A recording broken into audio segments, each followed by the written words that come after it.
Hey, so we're starting. Welcome to two FMA nerds talking about stuff. Yeah, I'm Coach Kurt from the Elvis Collie Fight Team. I do a bunch of other stuff. Today I'm going to be joined by Jessie Santiago from FMA Pulse. He's a excellent videographer and content creator and phenomenal Filipino martial arts instructor as well. So we're gonna dive in and have some fun talking about some interesting things, particularly to FMA and FMA content creation. Definitely tell us where you're from, drop questions and comments in the thing, share all the terrible marketing that I'm awful at. So enjoy this intro, then we'll get started here. And here we go.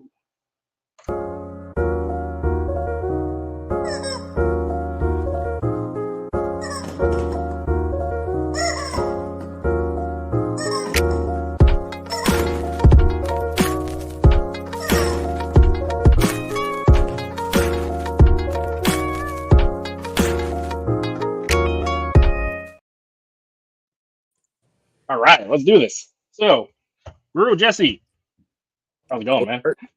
Good, good. And you? Just trying to still stay awake. I got back from the Midwest late last night, so Yeah, that's a lot of travel. And I mean, for everybody, today is Guro Jessie's birthday. Wish the young man a happy birthday, and however which way you want to do that. But by the way, happy birthday, young man. So, thank you. yes, sir.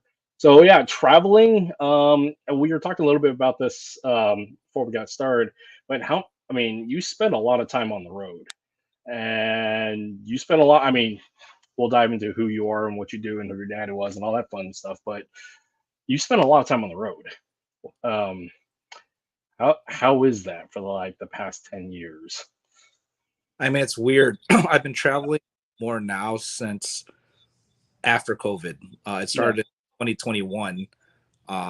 Just because with the whole lockdown, I needed to get out of Chicago at the time, and I have friends in Florida, and I'm like, I'm gonna go spend a month there and cover the FMA scene as far as I can go. So I only covered Central and South Florida. I didn't make it up to North Florida because I was just burned out. I was like, wow, this is a long drive. Yeah, that is fair. And then it just snowballed after that. It's weird because I've been traveling more now than before the pandemic. So That's crazy because like coming out of the pandemic, I mean the country was locked down, the world was locked down, and now I'm finding is like people a couple of years after this have really got it itching to them to like we've been locked down, let's go do stuff, and it's really cool to see that people are out doing stuff and going places more because I mean when we didn't have it, uh, you didn't realize how much you needed it, and yeah, it's really interesting just seeing like that change that change after COVID as to like the people's need to like get out and do stuff and have human interaction again. So yeah, have you experienced the same thing? yeah, and also just with a few tragedies that happened in 2021, I came to the realization that I need to do this now while I'm still able to. I'm like, why am I going to work a 9 to 5 until I'm 65 when I'm all old and decrepit and I can barely move? Yeah. Might as well do this now because like you never know when your time is up. Yep. Yep. I can definitely appreciate that because I mean, the fact is, in the end of all this, what do we have other than our experiences? And I mean, in some of the cases, like if we just wait too long, it'll never happen. So we just got to go do stuff. Now, of course, if we don't have the finances, opportunity, and all that other stuff, that's to be expected. But I mean, if you have an opportunity to go do stuff, go do it.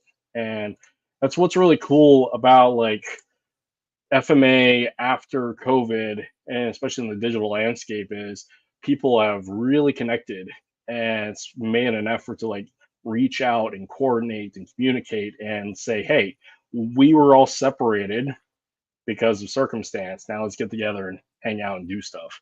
So and that's I observed that last year when I was down in Washington, and what I'm kind of gathering just from hearing from people, that's pretty much the same thing as that. Like they felt this need to like let's get together, let's play. Yep. And thing it too, like I had a whole backlog of videos that during lockdown, I'm like, oh, I actually have time to edit these videos and Yeah. he wrapped up a lot of stuff from the past that I wasn't able to get to. And then once things started, like once I started to finish all these video projects, I'm like, oh man, I'm running out of content to put up on the FMA Pulse YouTube. So that's when Florida came. I'm like, all right, it's time to get the ball rolling again. Start doing interviews in person. So that's pretty much what I've been doing since spring of 2021 now. Wow, that's I mean, it's nice having the time and opportunity to like take care of things when we were locked down. Because I mean, there was a lot during lockdown. I mean, people came out and spent some time on their previous hobbies, spent on things that they neglected, and it's nice to be able to catch up. But yeah, at some point we got to go do stuff again. So let's back up a little bit. For those tuning in, the majority of people who tune into this like at random podcast already come from a combat sports world. They come from a Filipino martial arts world. So typically they might know who I have on here, but for the sake of those who don't, would you like to explain who you are and what you bring to the FMA community, aside from all the other awesome that you do? Jessie Santiago with FMA Pulse, video producer, been doing that consistently since 2017. But technically, I started doing FMA Pulse 2010. I took a break afterwards for a little bit because I went to grad school. Tried to do the whole 9 to 5 thing and hated it. So what I bring to the FMA community, I'm just trying to bring an awareness to FMA as a whole, not just a specific system. I remember back in my teens, there was an Inside Kung Fu article about FMA back in like the late 90s. And Professor Remy Presas, and it talked about the evolution art of Arnis. And I remember buying that magazine because I was like, oh, cool, I'm Filipino. There's something about Filipino in some Inside Kung Fu magazine. So, and then never heard anything from it since. And then it wasn't until 2004 that I found out about Filipino martial arts in Chicago, which I started training in around that same time. But I ended up stopping after 3 months because, at one point I was training for MMA and I couldn't afford it. Training for MMA, that's we'll come back to that because that's an interesting subject as a Filipino martial arts practitioner and instructor. So, but go ahead. Sorry. So, I had a 3-month intro during the summer of 2004. I really took to it, but I was really focused on training for MMA. Fast forward to 2006, I literally got burnt out training with all the injuries and all this stuff. And I was like straight out of college. I'm like, I'm broke. I can't afford this training anymore. And when am I going to start fighting for this Mayweather money? Which is not going to happen. And then a few college buddies of mine, we started our own video production company around that same time. And I was doing multiple things. So on top of that, I was after school instructor for video arts, running the business, and then trying to train for mixed martial arts. And then eventually just training started to falter. Started dating this girl at the time. And I was like, and then, focusing on videos and doing videos, and everything was going good until the crash of 2008 happened with the economy crashing, and had to fold up shop. Working on freelance projects here and there. And then around 2009, one of my buddies told me about FMA Pulse, and he's actually my co-business partner, Mike Karubin. And he talking to me about hey, we're thinking about doing online lessons. Would you be interested in doing the video work? Because he knew I had experience doing video work. And I'm like, yeah. So we shot a few stuff. And at the time there was 3 of us. But the other guy left because he had a job in Seattle working for Boeing. So he left, and it was just Mike and me running things at the moment. And that was the same time I kind of started training FMA again, was in 2009. I met up with the same group that I met in 2004. And by that time I was just flat broke. Just with the economy, I had to close up shop, had to declare bankruptcy, all that stuff. And, I wanted to get back into training. And my instructor at the time, the late Maha Guru Defensor, he's like, you just train, we'll figure it out in exchange. So in exchange for me taking classes, I would do some video work for him until I can get some money to start paying for classes. So that started in 09. And it just snowballed from there, like until 2012, 2013, until I took another break for grad school. And within that time, I was training both Defensor method, and around 2013 is when I started training Balintawak. But another 2 or 3 year hiatus, grad school, started dating another girl, and, and training pretty much went out the window. But once the relationship ended in 2016 and I graduated, that's when I started snowballing training again, focusing on Balintawak. And then after that, started leaning more towards Balintawak because I came from that old school garage training where it's like flavor of the day. You don't know what's the curriculum of that day. And I needed more structure. So I kind of leaned more towards Balintawak. But eventually, by the time it's weird, it was like in 2021 when I got my Guru level in Defensor method and I got my FQI in the same year. It just happened. Nice. But yeah, I mean, started doing FMA Pulse full time again 2017 when I officially left the education system around that time. So that's cool. All right, I want to go back a few pieces. So your primary education background is in photo video journalism and education, or am I getting that completely wrong? Yeah. So my bachelor's, I have a fine arts in film and video. Okay. And my master's is in education, youth development. Okay. So, which leads to a very interesting topic that I run into within the FMA community, or just martial arts in general as instructors. Well, as instructors, we were very passionate at what we do. We're fun at varying levels of degree of excellence when it comes to our particular skill set and martial arts of choice. Because time has really allowed us to carry through and spend that time developing our style and our skills and everything else.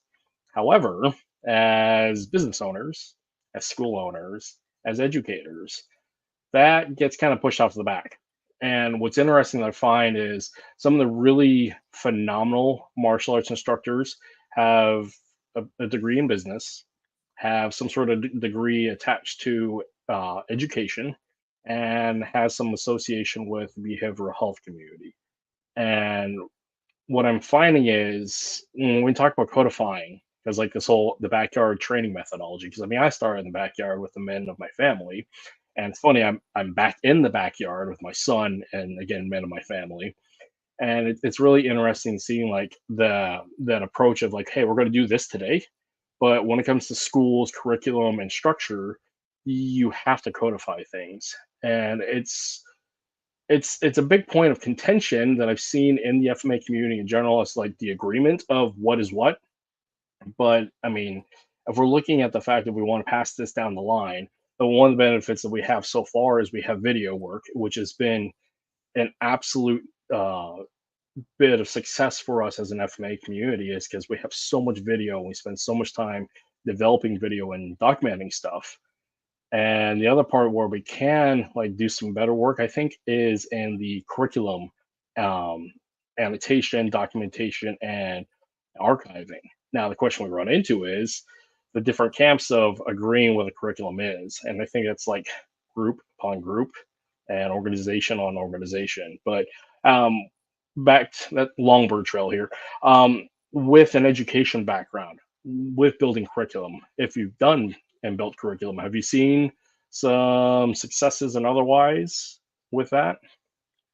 I mean, yeah, I've been fortunate enough to meet many other systems that have codified their system, but it was a long process. Yeah. It didn't happen until maybe the second or third generation. Yeah. And from my perspective, when the first system with Defensor method of the first FMA art I was studying, it fell victim to that too. The only reason why they finally finalized the curriculum is because the founder was dying, and second in command, were trying to organize everything, and it was just like, why are you waiting until you're dying to get things structured and together? To see the art grow and pass on, you do need a formalized structure. but I understand the culture of like, whatever happens, that you should train for that too. But then again, it's like, how many of us are actually training for the actual fight? So, there's the sports combat, which actually works just fine. Mhm. And the art side of Filipino martial arts is just an expression of movement based on an instructor's interpretation of combat. Um, it's difficult because from what I've seen so far, there's many similarities across systems. It's just how they teach it and how they do things. Um, so yeah, I mean, I hope I answered that question. That's the best of No, my. no, yeah, you got what I was trying to gear toward.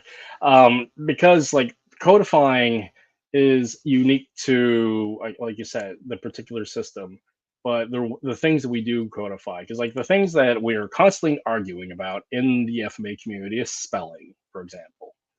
And anybody who comes from an educational background, especially with like focus on English, uh, is they'll understand like the nuances of different language structures may vary beyond the scope of just the tribal local expression. And Yep. so with that, there's going to be a bit of a dialect variety. And like the things that I run into is like within the FMA community, I mean, we have the FMA Philam community in Western, which uses the terminology specific to whatever lineage, and then there's FMA back in the islands, where and there's a disconnect that I'm finding is like again going back to spelling is understanding that we have a wide variety of different languages that make up the overall ethnosphere of the Filipino martial arts, and those representative of it, but the arguments we run into is how do we codify the language, terminology, and do we have to or should we in the first place? Because like the idea of like a homogenous um, structure for education and terminology lends to like who is going to be in charge and what are we keeping and then what are we losing, and that's a funny thing. I don't think will ever actually get solved, but it's interesting to hear what people have to say about that, especially if they come from an education background. Yeah, and the thing is, like within the Filipino culture itself, I mean, the national language is Tagalog, but then you Hmm. have Bisaya, you have Ilocano, you have Ilonggo, you have Chabacano, and so many other languages. I mean, you have 7,500 islands. You got to have different languages and different cultures within each island. So it's hard because like within like the Korean martial arts, they speak Korean. I'm Yep. sure there's subsets of dialects, but it's Korean, and it's the same thing with the Mhm. so they could all speak the same language, and they see things as a betterment of the whole, as opposed to just my tribe here, your tribe there. Like as a nation, we could benefit of the outsiders learning from us, and also learning the culture and language. And then once it became a sport, just like, oh, we could make money off of this too. So Mhm. Well, it's interesting. So, like in my conversations with students and just people in general about when it comes to the Philippines and FMA and the different tribes, pre World War II, pre unification and independence. I mean, the Philippines itself is a large ethnosphere that I associate like the indigenous American nations here in the U.S. and yep. continental U.S. They are unified in the fact that they're indigenous America, but they're not the same tribe. Similar in peoples and structure and substrate, but they're still not the same people. And so when people generalize, that becomes a problem. And in the case with FMA, because Westerners and just people in general just generalize to make things easier and don't spend time on the specificity and the nuance. And this is where a lot of argument gets into play when like the critical thinking aspect of like, hey, let's pay attention to where this terminology came from, whose tribe, whose lineage, and the linguistic structure attached to it, and don't get too lost in the weeds. Because, like again, here in the U.S., we simplify things Yeah. and we remove nuances and cultural uniqueness, and it can be a good thing and it could be a bad thing. It's just it's very interesting when it comes to FMA in the West because I was raised here in the States, born in the Philippines, but I was raised typically in a white community but some attachment to like the Polynesian Samoan community. But like I came to FMA late in life as like officially FMA. It's really like within the FMA community with other Filipinos. So like the thing that I run into is again this idea of language attachment and specificity to style. And I wonder, have you had a similar situation? I mean, Yeah, I mean, because I started FMA late as well. Like when I yeah. started focusing on it, I was 29. And I, like you, I grew up in the suburbs of Chicago. Hmm. So my friends growing up were either of Latino descent, Hmm. Puerto Rican, Jewish, Greek, and I really didn't start hanging around like my undergrad years. Yeah. The Chinese, Laotians, and Thai, and when I was going to film school, but I really didn't get involved in the Filipino community until like my mid 20s, Hmm. and it was just because there was a Filipino community like within the other suburbs, but where I grew up, it was pretty much a mixed bag. I mean, I grew up in a Jewish neighborhood in the burbs, so I could relate to that. But yeah, I mean, that longing for culture, I got that within the FMA community specifically. Hmm. And I got to learn more because, like, in detail, like, I thought FMA was FMA, like, oh, it's just using sticks and blades. But I didn't know there was, Piketty Tertia, there's modern Arnis, there's Balintawak, and there's all these other subset systems and even other systems within systems. So it just got deeper and deeper and within that aspect, because I think most people are familiar with the JKD and Osanto version of FMA, but not the other parts, like what you would see in Stockton, what you would see in the Philippines, Hmm. unless they dove into it. And kudos to Professor Remy Prestos for spreading the art, because like Modern Arnis, Spaghetti Tertia, let's see, another big name, Modern Arnis, Spaghetti Tertia, and Osanto. Those are usually the big three where most systems are stemming from globally. Hmm. And you got Serrata mixed in there as well from the stock, yeah, from Stockton. Which I mean, what's interesting, I finally actually got introduced properly to Serrata here within the past year or so, and that world fascinates me because I mean, I grew up in Southern California anyways, and I knew about Stockton, I knew about Phil Am there, but I never actually spent any time training up there.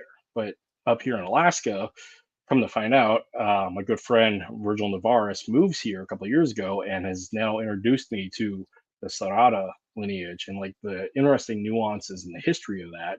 As to like when we look at FMA Phil Am, I mean you have West Coast and East Coast, Yeah. and Sarada is definitely West Coast.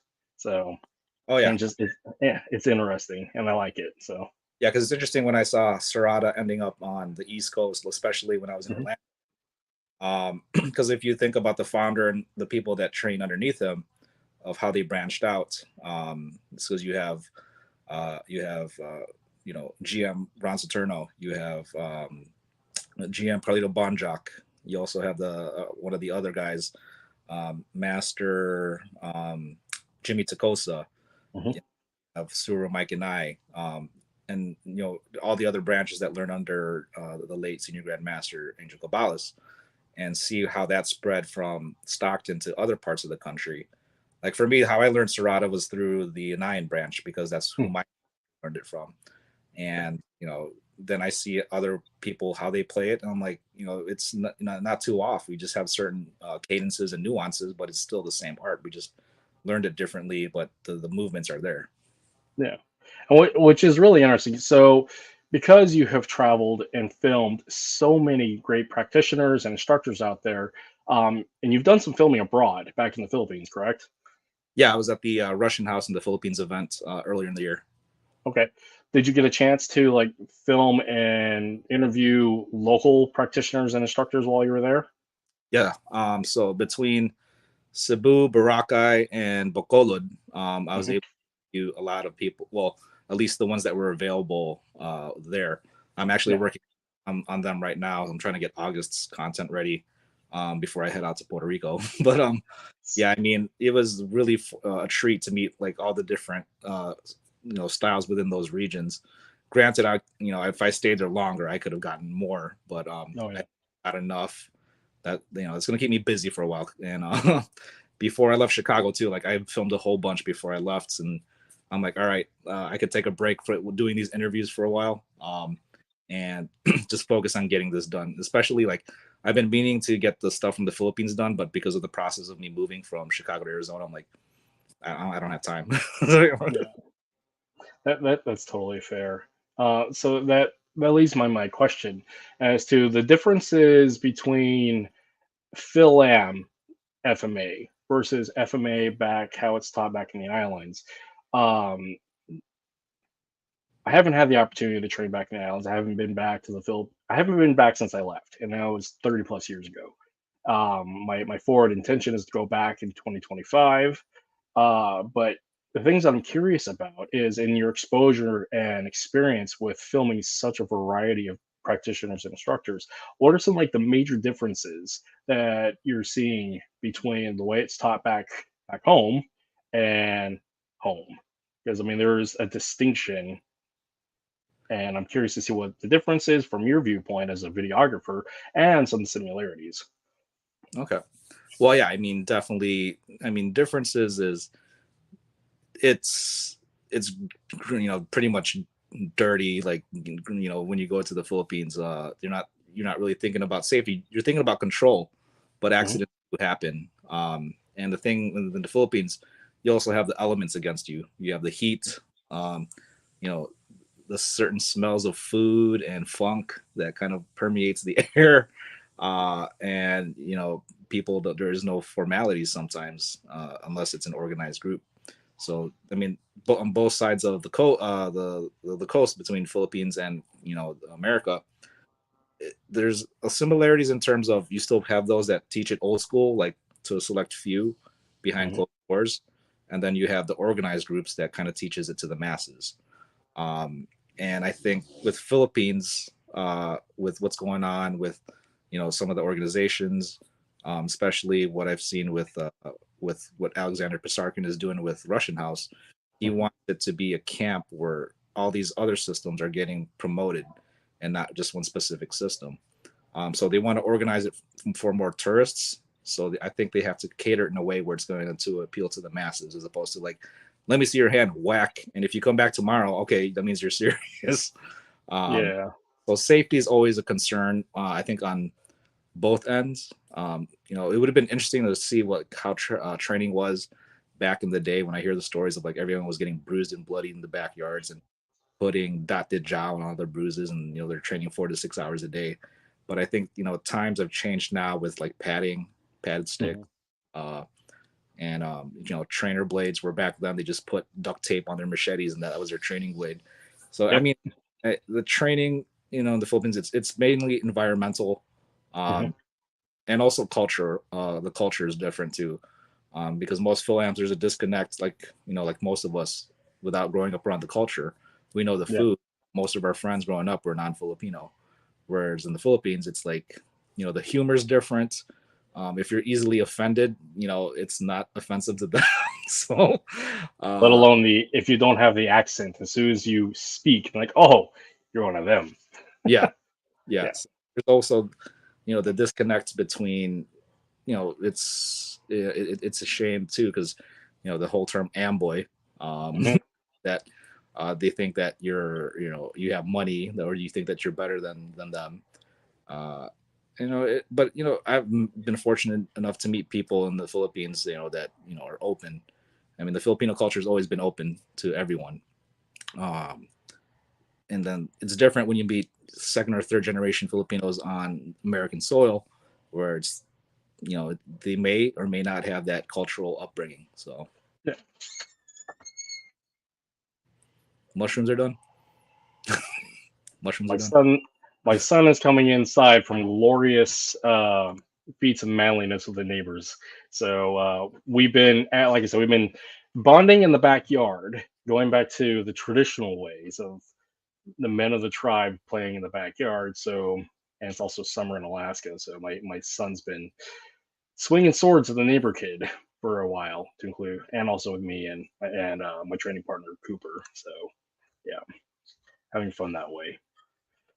So what's in our so dealing with the Phil Am or FMA Phil Am versus Phil Am, oh, it's FMA back in the islands. What I'm seeing is like The differences are in like you said, commercialization, because in the West, it's very focused on the infrastructure and commercialization for longevity versus the tribal mentality of we got to keep this as our own and keep it safe and secret as our own. Yeah. And it's interesting, and it's also it's and this is one that's commonly brought up is the fact that there are so many non-Filipino practitioners outside the Philippines involved in FMA than there are like native born still living in the islands Filipinos practicing FMA. And that's really interesting. And I think there's some change going about, but it's coming back. And what I'm finding is like this the generation that were dispersed and displaced that grew up in the West, grew up outside of the Philippines that have like found this Filipino pride and part of that attachment to the Filipino pride is attaching to our heritage and our traditional training. So we adopt FMA as like the thing is this is how we attach our cultural identity. And it's interesting that the generations of Phil-Am FMA practitioners are now going back to the Philippines and saying and reconnecting the roots. At least that's what I found with a few, and I know it's the case for me. So is that something you've had similar? Uh, well, in terms of the with the Phil Ams, with the generations I've met within California, also specifically in the Bay Area, they Hmm. definitely more of a solid history, not just within FMA, but history in general.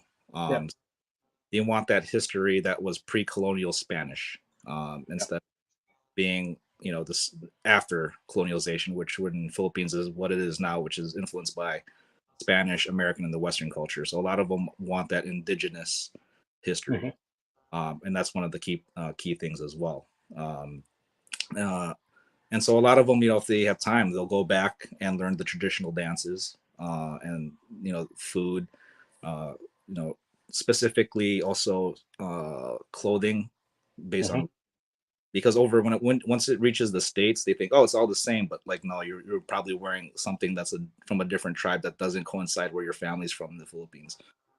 Um, so I've seen that, in terms of the culture, them yearning to learn the Babayin, Hmm.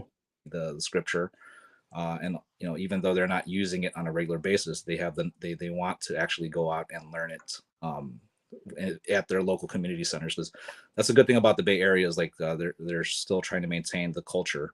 Um, I heard a joke where it's like the Philippines, the Bay Area, um, they want to be more uh, uh, Filipino, like pre-colonial Filipinos and Filipinos in the Philippines, where it's like Philippines is westernized, whereas some of the Phil-Ams within Americas want that pre-colonial history, so they want to bind themselves to it. Yeah, that's really interesting because I mean, even talking about like culture and clothing and decolonization, like the decolonizing your mindset, which is inherent to Phil-Am FMA, is like that reconnection to our roots. I mean, even like today, I'm wearing a T-shirt that represents FMA. I got the background that's got the script from the Messiah or the Igorot script and and motifs. I mean, there's always that cultural pride, but that cultural pride often gets kind of like misunderstood, or like the person who's exuberating, expressing that cultural pride misunderstands necessarily where it comes from, but in their excitement, they get things wrong. And what I'm finding is some of the more enlightened Filipinos that grew up back in the islands or have been connected and immigrated here to the US is that like um, help mentoring the lost, the displaced, into the cultural nuances that they didn't even have the opportunity to grow up with because they just didn't. Because like in the case of like I don't speak Tagalog, I don't speak Visayan, my Spanish is okay-ish, but since moving from Cali, I mean, I don't speak Spanish fluently anymore. And even when I'm around other Filipinos, like my accent is not typical Filipino. I mean, this accent I use as a code switch that I've adopted because being in the military. But like when I'm around other Filipinos, mainly from like the Hawaiian background or like grew up in San Diego and Hawaii, that pigeon accent really comes out really heavily. but even that's still wrong technically because I don't have that linguistic structure of grew up with Tagalog versus like the yeah, I don't know. That's I'm Yeah, digressing here. too, because besides certain areas of California where they have a Filipino community where they can still maintain some of their culture. Hmm. Um, it's not, it's like certain parts. There's Chinatown, there's Koreatown, where they maintain their culture and their language and part of their identity. But Yeah. for me, along with like a lot of my relatives, they'll marry someone outside who's not Filipino, and then Hmm. they'll go to the suburbs, and then their kids will become more Americanized than they are Filipino. Granted, like Hmm. yeah, at family parties and we'll eat Filipino food, but it's pretty much an American culture. Yeah. So in terms of like speaking the language, they'll know the Tagalog terms for food, but then formulating a sentence or speaking it becomes Seafood City, Brian Rodriguez. Um, it becomes challenging for those who are not around and like soaked into the culture. Yeah. Uh, Which I mean, it is just the nature of like taking Filipinos out of our home of birth, our place of birth, and but reconnecting it back in with FMA and with the connection of FMA. I think we're creating our own little subset culture, which is beautiful in of itself because it's very inclusive as to we branch out to everybody across the world because we all love FMA, and that's one of the things that I find really beautiful about this community. Even though I'm not very Filipino-ish, I'm kind of like whatever, as are many other Filipinos that grew up here in the States. They're kind of like whatever, we're our own thing. But as a subculture of FMA practitioners that are united underneath the love of FMA, I mean that right there is an interesting sense of community that transcends nation states and cultural boundaries. So and it's one of the things I find beautiful. And with doing video work like you've been doing, that helps like illustrate, even though there's a lot of differences between styles and lineages and preferences, it still shows the fact that there's a unification of love of what we do. oh yeah, like Chris True like brought it up. FMA family. Yeah. Uh, it's gonna be like a Fast and the Furious Vin Diesel. It's all about the family, and you all have your tribes. Like some people don't want to mix their tribe with others because it's gonna water down, so and so beliefs. Um, but they all share the same common goal of like looking out for the family or the tribe. Mhm. Uh, and if that whole saying, like if someone invites you into their home, that means you're trusted. Yep.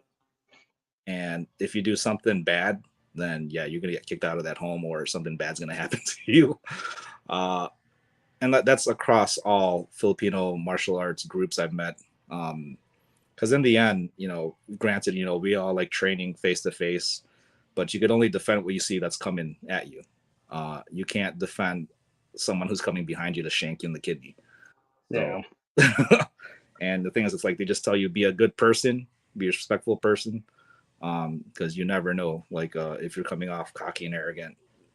Um, I was talking to one of the GMs in the Philippines, and he's like, "Yeah, if you're coming off cocky, arrogant, or starting trouble, I'll just pay that homeless kid over there 200 pesos, and I just tell him one in the kidney, one in the armpit. That's it, and you're not gonna see it coming." So it's the thing. It's like the training is good, um, but the thing is, it's like the morality and ethics behind what you train and how you present yourself. Agreed. And what's it's really interesting because like the Filipino martial arts community is really, really small, as in it is still small enough that we can actually like talk to each other physically and train with each other. And more so it's smaller because of the online digital space with podcasting and all the Zoom things that occurred during the lockdown. So like the community is small enough that we can exact change positively, and I think it's what's really unique about us comparatively to some of these more legacy Asiatic martial arts that had their growing phases 50 to 60 to 100 years ago, because the community itself is very different than like the Phil Am community or the FMA community who's trying to like edge out its space in the overall community of the public zeitgeist. So and there's some really great ambassadors out there and there's some others, but and I'm hoping with like conversations like this we're able to express our joy and love for all the other content creators out there, that they're sharing the things that we all communally love. And it's important because all this is being documented for history. So Yeah. And that was the thing too with like with FMA Pulse. Like we just wanted to document this for the future generations. So when we're long gone, this information should still be there. yep. And we've interviewed people that have already passed away since 2018 when I was in California. Yep. Grandmaster Gonzalez, Grandmaster Rene Latosa, uh, Manong Samboot. We were fortunate to get these interviews with them when they were still living, and this is like the only documentation we have of them, as opposed to just someone writing it down in a book and reading from it. And like you get to see them, you get to see their mannerisms, you get to see their personality, and then you also get to see their teaching style. Mhm. And that's just something that we're trying to do for the long term, for everyone within FMA, in terms of whether you're a big name or you're a small name. As long as you're doing something positive for the community, we'll put it out there.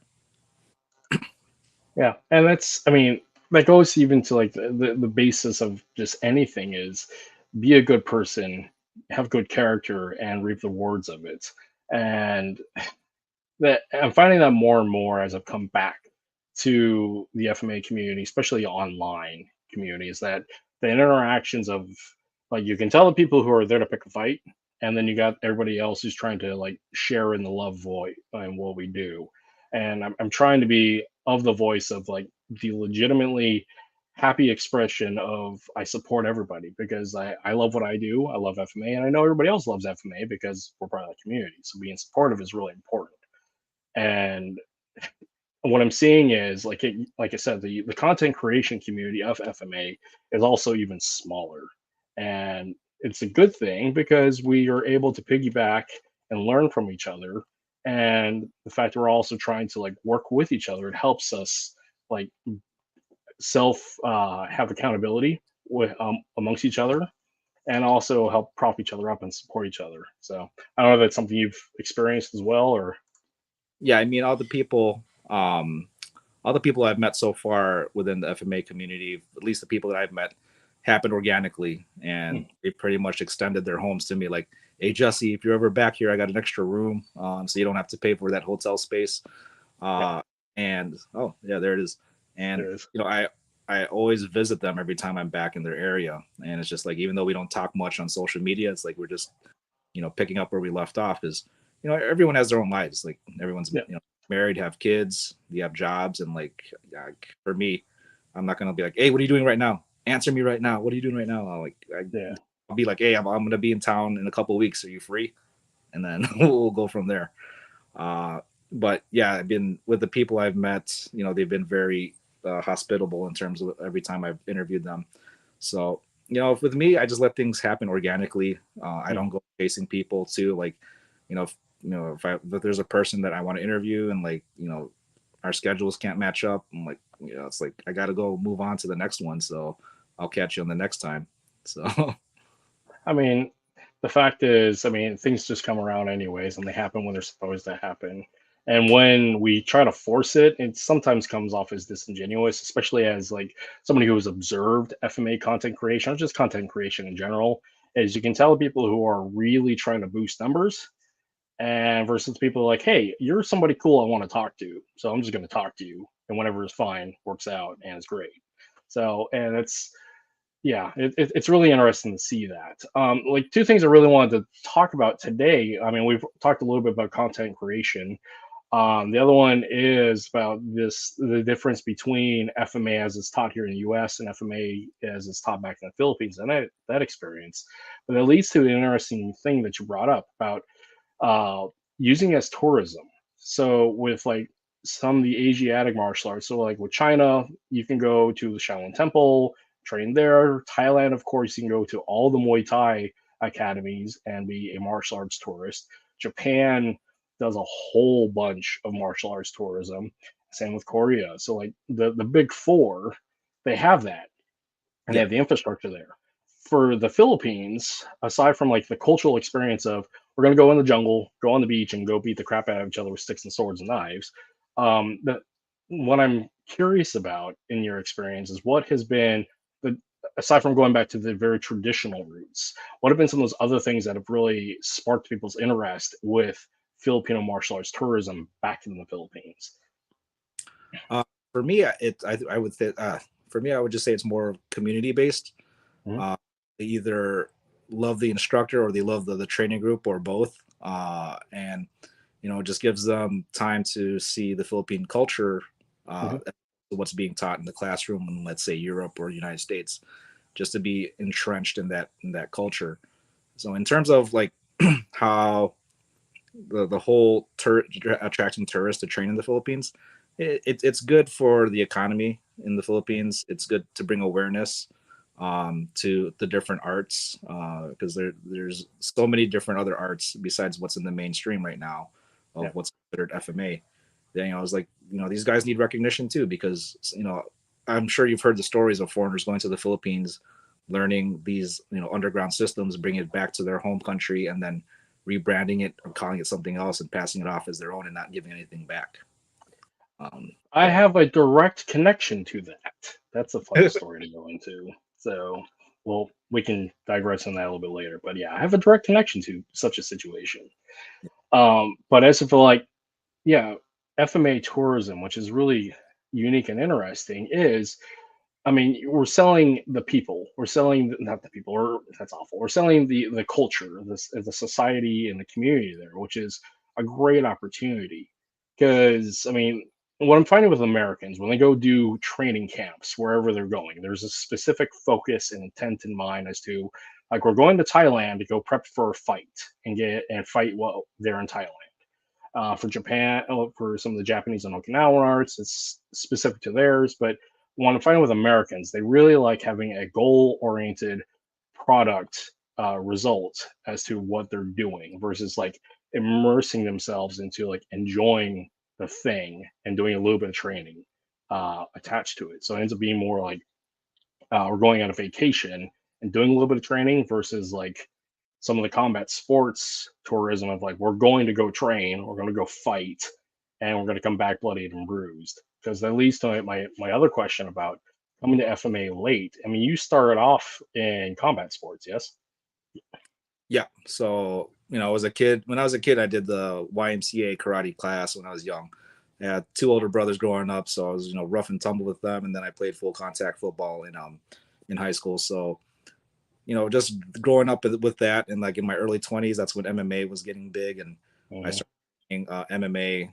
So my main focus was Chinese Sunda, which is like kickboxing, Yep. Jekiri concepts, combative Tai Chi concepts, and then also I did like 6 months of Brazilian Jiu Jitsu, and then like I was fresh out of college, and the stuff wasn't cheap back then, Yeah. and to the point where it's like, okay, I'm learning the basics. I mean, fundamentals. Uh, it's good in terms of the basic uh, gross motor functions of what your body should do in a fight situation without it being overly too complicated. Mhm. Uh, and then but the thing is, it's a wear and tear on your body when you're going hard all the time, and it Yep. comes to the point where it's like, am I doing this for the love of it, or is this a job? And it came to the point where it felt like it was a job because it's on top of the injuries, trying to watch your weight, trying to cut weight, um, trying to figure out like you're working a side job, trying to Yeah. pay for training. It just came to the point like it's like I'm doing a job that I don't like for something that I was once passionate for, and then I don't want to do this anymore. Yeah. So Having been a professional fighter and trained and coached professional fighters, that is a very hard life to live. And especially if you're owning a gym doing the same thing, that is an exceptionally hard life to live.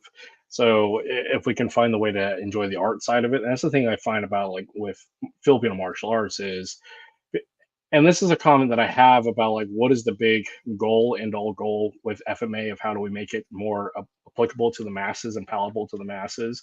Because for an American Western mindset, is that we have to have efficacy and efficiency. So combat sports is the end all product of we're going to get that Mayweather money. yeah, But with FMA, there is no Mayweather money. There just isn't. no, So, and that's where I'm fine with FMA. It's still very much, it can be the art side. And that's for people who see and who know, that's where they make FMA sustainable, and they can stick with it for the rest of their life, because the window of actually doing FMA as is intended is so much smaller, because if we're training FMA to like the raw core of like stick, swords, and knives, the training methodologies and the student base is really small because you cut your way through everybody. Yeah. So, And to build off of that too, the combativeness of FMA. I mean, before it was known as FMA, it was just fighting with. mhm, And when it evolved to an art form, I've heard this a lot within old school grandmasters and gurus, that they hid the practicality within the art, because they want to see your demeanor first to make mhm. sure you're hot headed or you're not going to try and hurt somebody with this. And once they've developed that trust, I'm like, all right, we're breaking away from these drills, and these forms. So I'm going to show you what this is really meant for. Uh, and to this day, I kind of agree with that methodology, because we all had those weirdos in class that like, this guy shouldn't be here, or this guy's kind of not altogether upstairs. Uh, Yeah, and especially like, this is weapons fighting. It's not like we're teaching you to punch and kick where you can eat those shots. You know, yeah. this is like breaking bones and cutting someone. And if you're teaching that wrong person, you're liable for that person. I mean, the buy-in, it's really interesting with mixed martial arts, because the buy-in is pretty easy because of the exposure, because the UFC and just a wide variety of combat sports that's been out there, because there's rule sets to keep it safe, and there's graduated ways to say, hey, this is the different levels of intensity that we can go to, and so it's an easier sell. For FMA, because there's weapons involved, that's hard. That's really hard to ask a Westerner. Is like, hey, so you guys spar? Yes. You spar with sticks, swords, and knives? Yes. Well, it's unless you're in that little niche of people who enjoy that, which if you are, you're an FMA practitioner. But for like the average American coming into a training space that FMA is predominant there, getting them to do the buy-in of like, hey, we're going to hit you with a stick, we're going to stab you with this training knife, and this is how we spar. That's a lot to ask, especially that the soccer mom coming in with little Johnny or Petunia. Yeah. Especially if it goes the way of like Western fencing. The Hmm. way Olympic fencing right now is pretty much a watered down version of what the art actually is. So I think FMA is like, they don't want it to be to that point where it's like, okay, points, you gotta wear the mask, the vest, they want to maintain the purity of it, because the freedom is, it's like whatever comes out comes out. You don't want to get into an altercation and think about, oh, what Hmm. are the legalities, because I can't do this move because it'll get me in trouble even though I'm defending myself. Hmm. uh, but then the sport aspect, there's that self-restraint where you have to be like, okay, I could do it but I should not do it or else I'll get disqualified. Yeah, So the thing is like, what are you training for? That's right. basically, it's The like you, why, yeah, the why matters. yeah, like in boxing, it's like all those boxing gyms, people are like there to go work out and get a good sweat. But then again, there you have that one, there's one or two people like that ask you want to spar, and like people will be like, nah, that's not my thing, nah. And so No, you're, this is the yeah.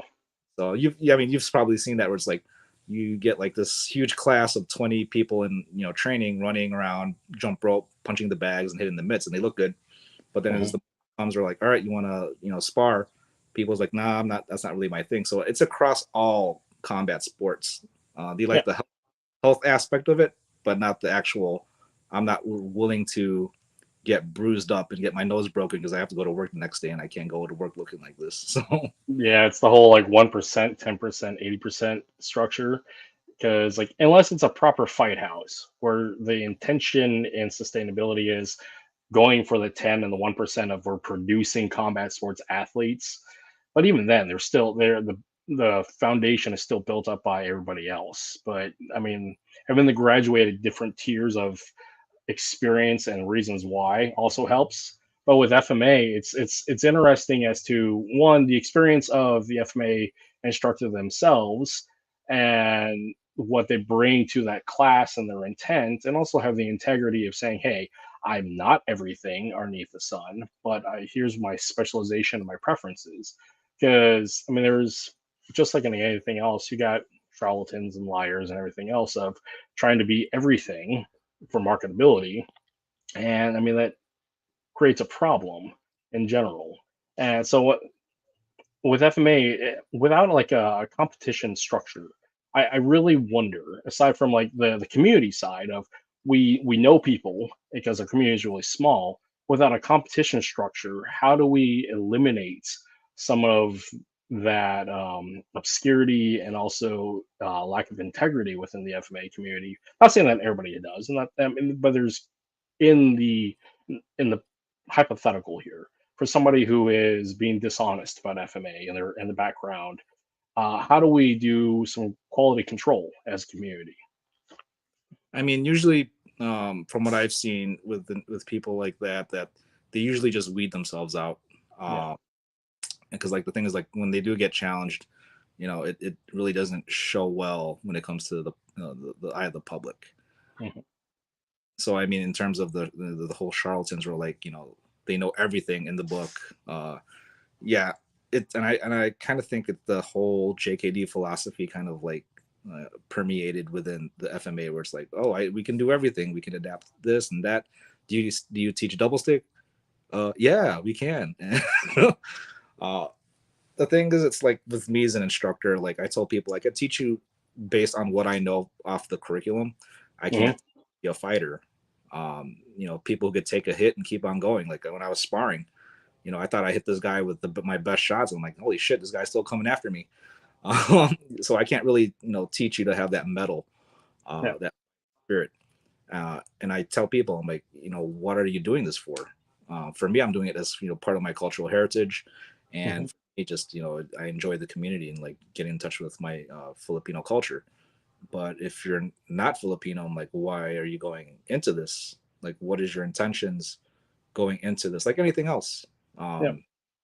Is it the community aspect, or just to hang out, or just just get some light training in just for having fun?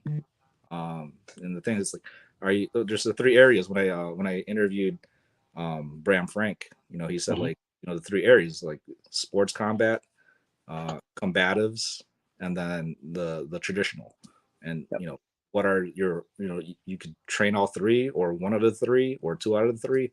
And the things like I can't really speak about what's in your soul. You have to figure that out. Yeah. And that's where the beauty of the why and the why we fight is so important for one, the understanding of the practitioner and also like the instructor going in.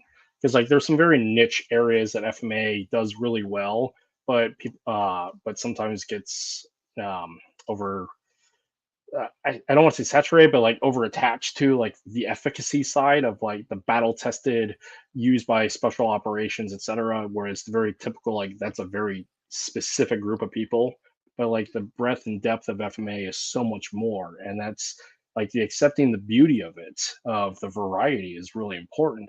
And again, going back to the fact of or tribal nation tribal groupings from a wide variety of different islands and tribal backgrounds. So we're going to have a wide variety of just different things that that each instructor likes to do or prefers to do. And it's not necessarily a matter of who's better and what's better. It's like, well, do you like it? Do you love it? And what does it do for you?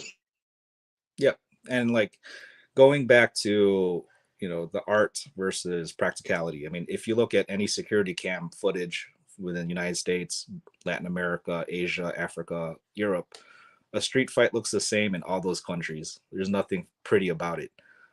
When you see an ambush happens, it's the same thing. So there's no art form to it. So it's universal. What separates the practicality from the art is how it's expressed. It's like dance.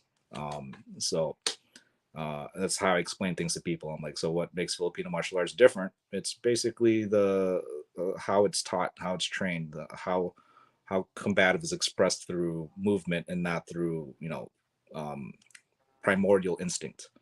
Because Yep. anyone can pick up a chair and smash you with it. So Violence is pretty universal. I mean, human violence got figured out a long time ago. I mean, as a people, we figured out the two F's a long time ago. So, I mean, not much has changed. Our biology hasn't changed much to change that second F. So, what's interesting about FMA and the way that it's taught is where it has that like the balance and boundary of it can go the way of obscurity um, within a generation, or it can be evolved to something beautiful and have its like prominence in the modern zeitgeist. And where I'm finding where that line is whether or not the FMA practitioners fight. Because going back to the combat sports side, FMA, I'm not saying FMA has some issues about testing, about pressure testing, and this idea of does it actually work? The problem being in going back to the buy-in situation of how do we really test the knife defense works? Well, we have enough data to prove that it works because you stick the pointing end in another person. But Yeah. for like testing the means of the combat application of the style, I mean, really it boils down to like, is the person who's within that style and framework, can they fight and apply the things particular to that style and preferences to that fight? But it's also constrained on rules. And what I'm finding with a lot of like the interesting little balance, that little window is the FMA practitioners who don't fight and the FMA practitioners who do. And I'm not just saying specifically fighting within FMA, because fighting takes a wide variety of different approaches. Because like the case of if you come from a combat sports background, like you wrestled, did jujitsu, did MMA, did boxing, all the typical combat sports, you have a proven background of experience of actually dealing with human struggle with the intention of getting hit in the face and other people hitting you in the face. With FMA, you unless you're doing like Dog Brothers or PCAF or WACAF, but I'm going to focus mainly Dog Brothers, is it's as close to the combat.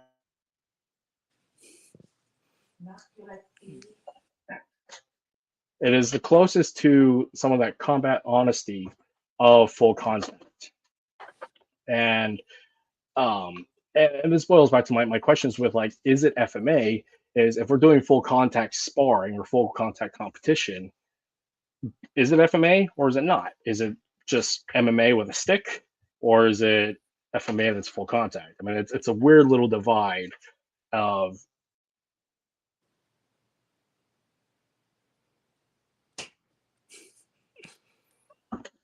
I don't have a studio. I don't have a proper office. I'm doing this with a door right next to it. This is the joys of content creation. But anyways, so yeah, with that long diatribe about combat sports and FMA, and if it makes it FMA, what is your thoughts on that? I mean, definitely like in terms of pressure testing. I mean, the thing is, it's always about how. I mean, we can't be doing like Rock'em Sock'em Robots where there's no gear and like whoever gets that first headshot drops and like the fight only lasts 30 seconds.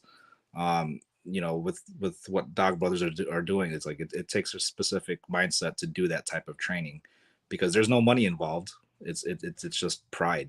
And if you know you're into that whole fight club mentality to see what what you want to do in terms of being a fighter, yeah, I mean that's pretty much your cup of tea because you just want to go with what works and the adrenal state. WD-40. Yeah, my door.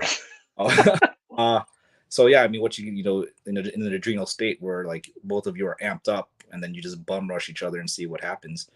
I mean, of course, there's skill that's involved, but then at the end of the day, it's like there are people that like that, and people are like that they don't like that. Um, in terms of your average Joe Schmo just doing FMA without pressure testing, and then like you're just doing an art form for the art form. Uh, if you're not going for the primal way it's meant to be used, it's just like you should get your priorities checked. Because that's why I hated theory classes in college because it's all theory. Just don't talk it up. You got to back it up because there's always going to be someone out there that's not going to be compliant when you're doing a demo. When you call someone from the crowd, like, oh, let me show you this, and then that technique doesn't work. So what do you do when that technique doesn't work? Yeah, that's the The thing. biggest. Yeah, No, go ahead. You're saying. yeah, that's the thing. non-compliant training as opposed to compliant training. Like I said, different strokes for different folks. That's why I ask people, like, what are you in this for? Yep. So in terms of, if you want to train for hard contact, there's a group for that. If you want to train for the military, go for that. Because like, even if you train in the military, you're not training to bash each other's skulls in, because then you have no more soldiers. Nope. So you do have to train, pressure test your training within basic training.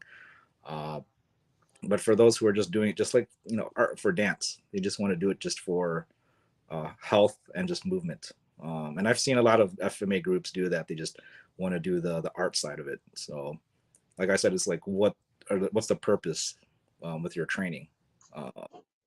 If they're lying, like if they're a martial arts and they're saying this is going to work in a fight, but yet they've never been in a fight, that's where it becomes problematic.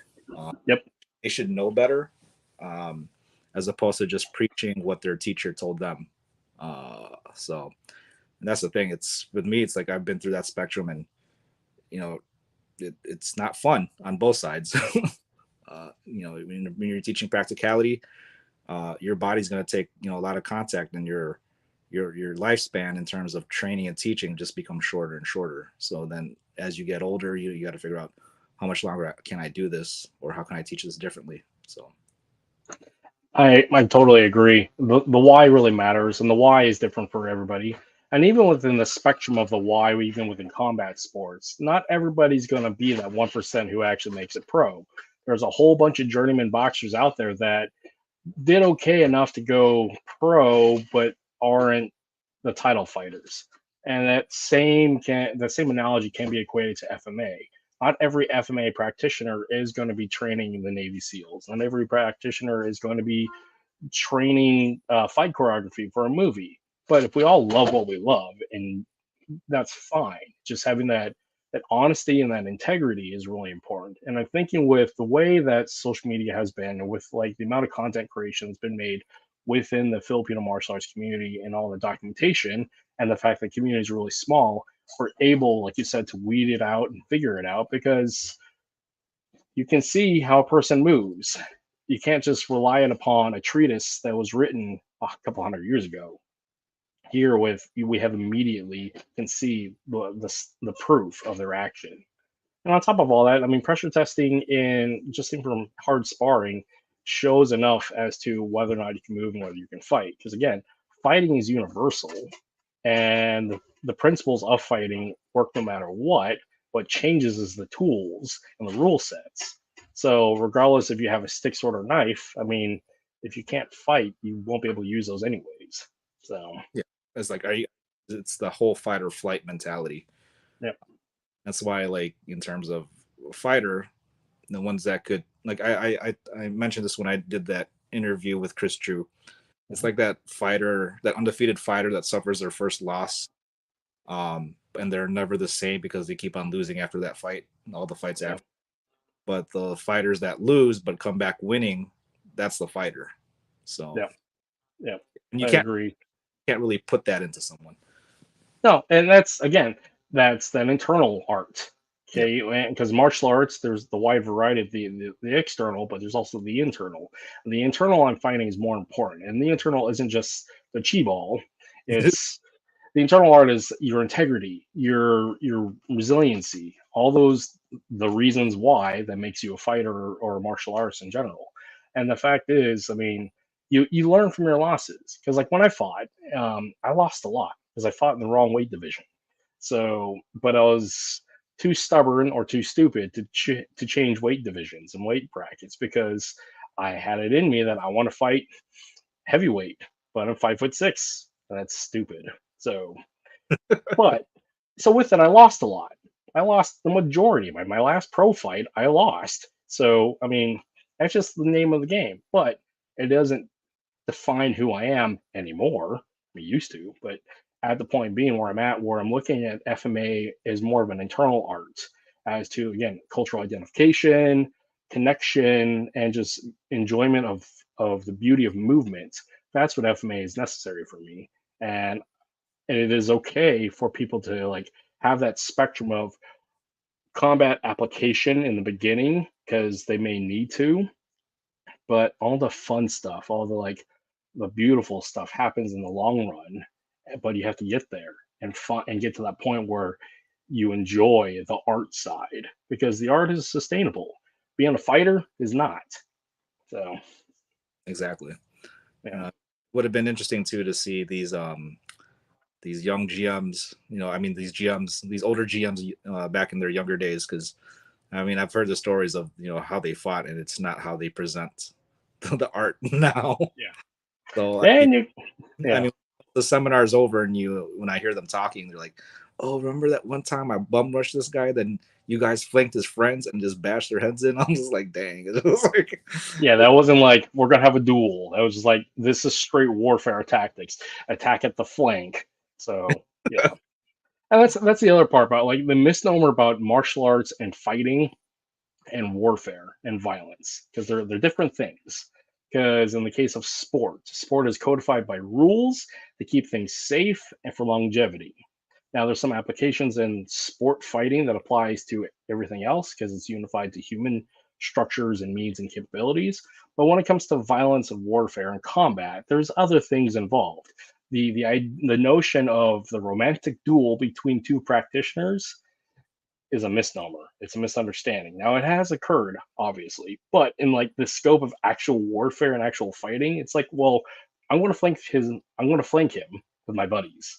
I'm going to ambush him. It's not like I see you, you see me, we're meeting on a bridge, and we're going to draw our swords and go that way. That's very rare, if ever. Not saying it hasn't happened, but in the scope of things, it's probably not the case. I mean, it's like that if if you're into history, like wars. When I watch documentaries, war has like always been fascinating to me. How it's evolved from your army meets my army on the open field, and Hmm. we does the better tactics, to it evolving to trench warfare, Hmm. for it to evolve into jungle warfare, to Hmm. desert warfare, and to now urban warfare. Hmm. It's constantly changing because you don't know how the enemy fights, because No. it's environmental. Like you're going to another country, you're not familiar with the terrain. They know how to use their terrain against you. Yep. Um, and so that's the thing. It's like within, if you tie that back to the Philippines, it's jungle warfare. They're not going to Yep. fight you. You are bigger and stronger. They're going to find ways to get around it. And it's how the Vietnamese did. What the Vietnamese did in America is like the Hmm. technology and weaponry. United States was superior, but you're on our home turf. Like we know where to go and what to do. If you fight hard, you're probably going to lose. And this is, I get in trouble with certain statements. Like a statement I constantly make is fighting fair is a fallacy Hmm. because, I mean, it's a fair fight. That means there's rules. When it comes to warfare, aside from rules of engagement, but when it comes to warfare, actual warfare, it is overwhelming fire superiority wins the day. Overwhelming logistics wins the day. I say this because when I was training soldiers, when I was in the army, because I was a combatives instructor, I would also make the statement that if I used FMA in warfare, I'm already wrong. Yeah. And a lot of people get triggered in this idea of like, well, FMA is battle tested and we should use it in warfare. It's like, yes and no. But look at this in the very practical sense. If I am using FMA, let's say single knife in warfare, I'm already wrong because that means I am fighting as an individual, which I should never fight as an individual because John Wick is not a real thing.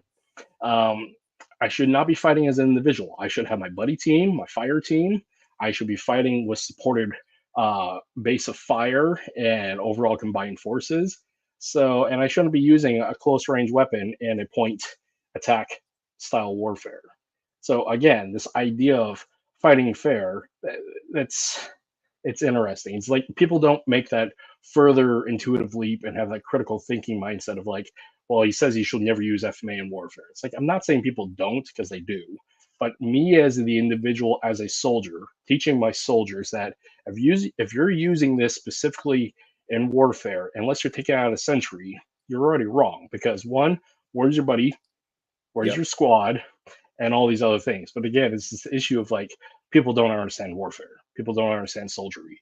They see like the super badass guy, the plate carrier, who says like I train special forces operators, but it doesn't actually train like the full scope of like the understanding of they don't fight alone. So I mean, yeah, it's a little rant, but it Yeah, gets me in trouble on occasion.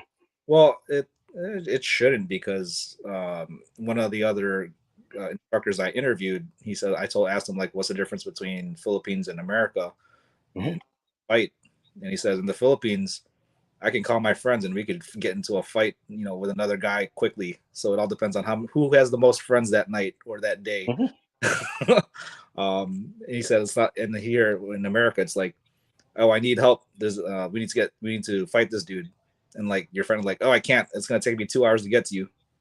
I was like, the whole mentality is where in the Philippines, like, who has the most friends, who's reliable, and Yep. they'll get your back no matter what. Once it comes to the States, we're like, I can't. I gotta take my kids to soccer practice right now. So it I changed mean, the culture. yeah, yeah, the culture changes. Agreed. Sorry, I had a little disconnect there. Yeah, the cultural differences does inform like the approaches to it. Now, like some like the subcultures here in the U.S., like Stockton, Southern California, Hawaii, something more like down to fighting in the streets mentality, especially if they're still locked into the early 90s, early 2000s. Then there's Yeah, that like call up the homies, here we go, let's go ride, because I've been a participant and recipient of that sort of lifestyle. But in the modern sense of today, 2023, approaching 40, that's not the case. So, and having that intellectual honesty with myself and also like whoever I come into contact with an FMA, like saying, hey, if I'm sharing an FMA with you, unless you came at me with a specific reason why, but if I'm sharing FMA to you, it's not because I'm trying to teach you how to fight. I'm sharing something because I love it. If I want to teach you how to fight, I have other stuff that we can do. We can go to combat sports. So yeah. yeah, Because when you're dealing with weapons, it's the same thing without a weapon. You're yeah. gonna get you're gonna get cut, and that's the honest truth about it. Like, even when sparring with like trainer blades, we're both getting cut. We're Yeah. just trying to mitigate the damage. Like, I'm not eating this gash or this stab into my abdomen area. I'm like, oh, it's a scratch, as opposed to like this huge 4-inch blade going into me. So it's the same thing. Like, and that, I think the reality of it, like being honest, like Yep. if you've done sports combat, where you will get hit, you will Mhm. get um when you add weapons to the mix, you will get hit, you will get so that's the reality I think that needs to be put within FMA, because when they say do this move and you should disarm them, or do this move and you won't get cut, that's not 100% guaranteed. No, I mean, yeah, it nothing's 100%. And the fact of the matter is, this is why I like going back to fencing, because Cooper and I, my training partner and I, we do a wide variety of violence and nonsense in the yard, as evident by my content. One of the things I keep going back to is playing with German longswords and with sabers. And the things that I'm appreciating, like trying to figure out, is it FMA or is it not, is it's still fighting and trying to figure out like the things that happen more often than not. Mutual death happens more often than not, or mutual catastrophic injury turning to delayed death happens more often than not. This idea that I'm going to be a masterful warrior who can take on tens of thousands of people and come out unscathed, not the reality. Even with high levels of skill. Now, one could argue that, like, well, you're just not that good, which, I mean, that's fair. But, like, in the case of people who've been doing a thing long enough, they can still get hit. They can still get tagged, whether it's boxing, jujitsu, or saber fighting in the yard. You can still get tagged, and that reality is still there that you're not superhuman. So, and having that honesty with yourself and your training partners, and also those attached to you, is really important. And Like, even in the video games, they got it. You got your double KOs at the fighting games, so yep, anything can happen. And that's the thing. It's the question is, it's again, with any martial art, like, why are you doing this? Because we're yep, in 2023. We're in modern society, and we're not fighting for survival.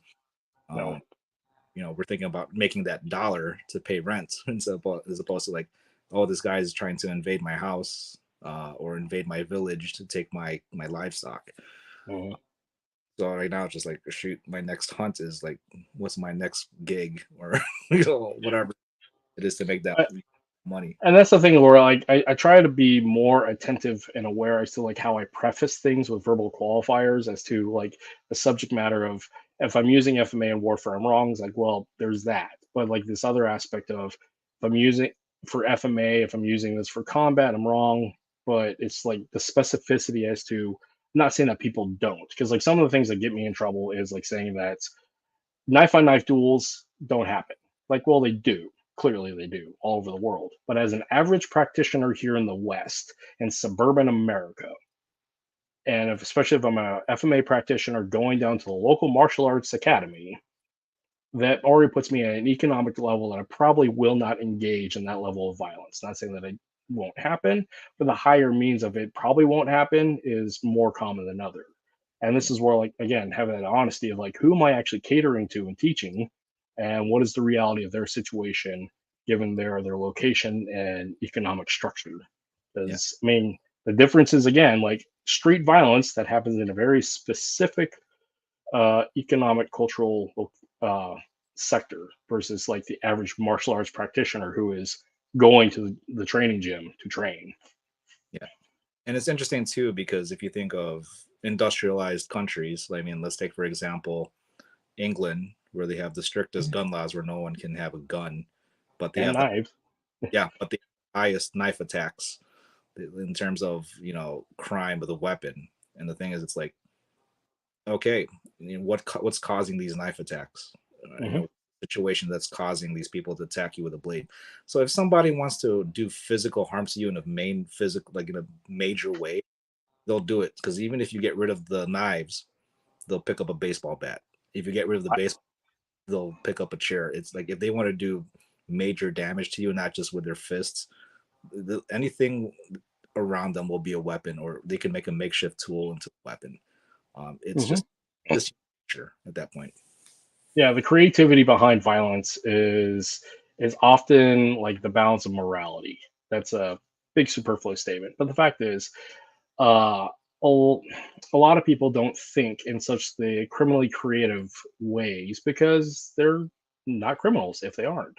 So like they don't have the mindset of what can I use opportunistically or what am I using intentionally that is innocuous but for violent means. There's always that people don't think about that way because it's not their scope of reality. Now, as practitioners trying to understand like this idea of defense against these things, well, you also have to have that creativity to look into that darkness, so to speak, to understand what the reality is of what you're trying to deal with versus the theory of what you're trying to deal with. Because again, as you just put it, take away all the other means, violence still wins out. People who are violent and criminal will still do criminally violent things. Exactly. So, and and what is interesting within the FMA community, because there seems to be like a shift as to like the very traditional, like still trying to stay traditional within the legacy lineages, and then you have like the hybrid combatives community, and of course you got the paramilitary community, but like the self-defense community that involved with edged weapons.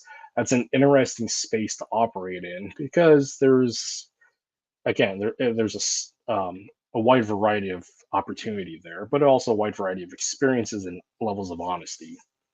Yeah. And with your travels, what are those things that you see that are common for those who are successful and versus those who aren't within that scope of reality?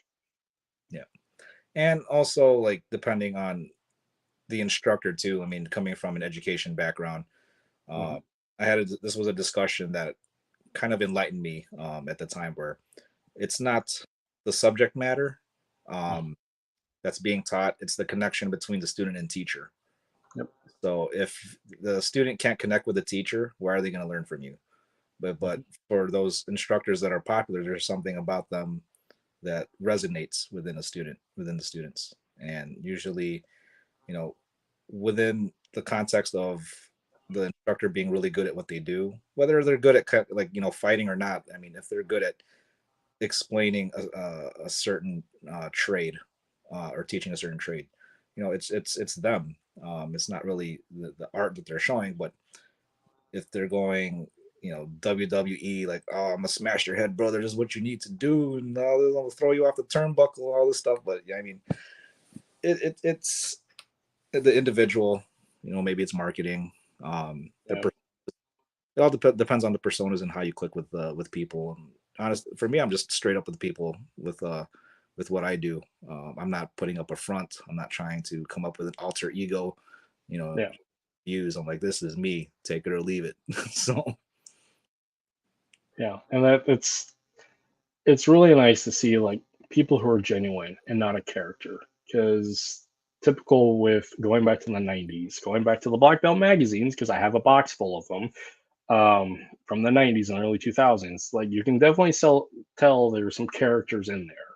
And what I'm finding with like even with the digital online space of content creation, there's some characters out there. And what's really interesting is being able to interact with these characters and actually figuring out when they drop character, or if it was actually a character in the first place and they're just genuine and unique. And when I find those, I mean, if they're for entertainment, there's that special niche. But for people who are like genuine, just trying to share content and share their approach and method, those are the really interesting people that I find as like in talking to them as to figuring out the reasons why they do what they do.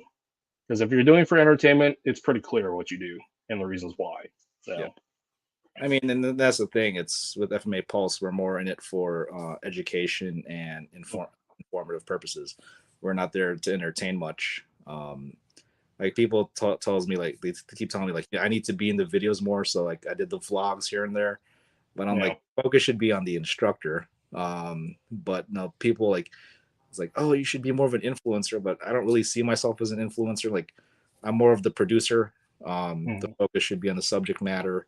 Um, the way I've structured the YouTube channel is more like a DVD. It's like the vlogs are the bonus material if I have time to create some videos behind the scenes. But in terms of focusing on the instructor, knowing the history behind what they do, the history of the style, and then seeing how they teach. And if that resonates something within you, then I usually put their contact information in the description box, and you can contact them directly. And yeah. then I tell people too, if you want to train with me, it's up to you if you want to train with me. This is what I do. Like I could teach you a system, but I can't teach you to be a fighter. I just have a good bunch of people I like to meet up and train and hang out with, and that's pretty much it. I mean, what you guys provide is an incredible service that's got a long standing of success. Because the fact that uh, your catalog goes so far back, even to when your guys had that written article structure. Because I mean, trying to find your guys' old website and like some of the stuff that came from like the past, like FMA Forum or the FMA Informative. You remember that back in the day? Oh yeah, I mean, I miss those publications like I miss my Black Belt magazine because there was that nostalgia attached to like I can physically hold this thing and see this periodical come out. And like what with you guys, you've been there from the beginning all the way forward, and you guys actually have laid down the groundwork for a lot of other people out there to borrow your guys' approach, but still give a different spin on it. And it's really unique and interesting. When finding what pays in dividends is like the body work you guys have been doing all this time, is that now people want to figure out who are the guys behind the camera and able to talk to you today. So you know it's yeah, it's weird. Like I was mentioning to a couple of friends, like, man, this within this past year, I've been interviewed more times than ever. Like since starting June of last year, I've been on different podcasts. So I'm like, usually like for me as the content creator, I just want to be behind the scenes. yeah, Um, but more and more, I'm like, all right. I was on my friend's podcast in Chicago talking about how, what are the struggles of being artists in the field of our work, hmm what we do, and like we did that like about a month ago.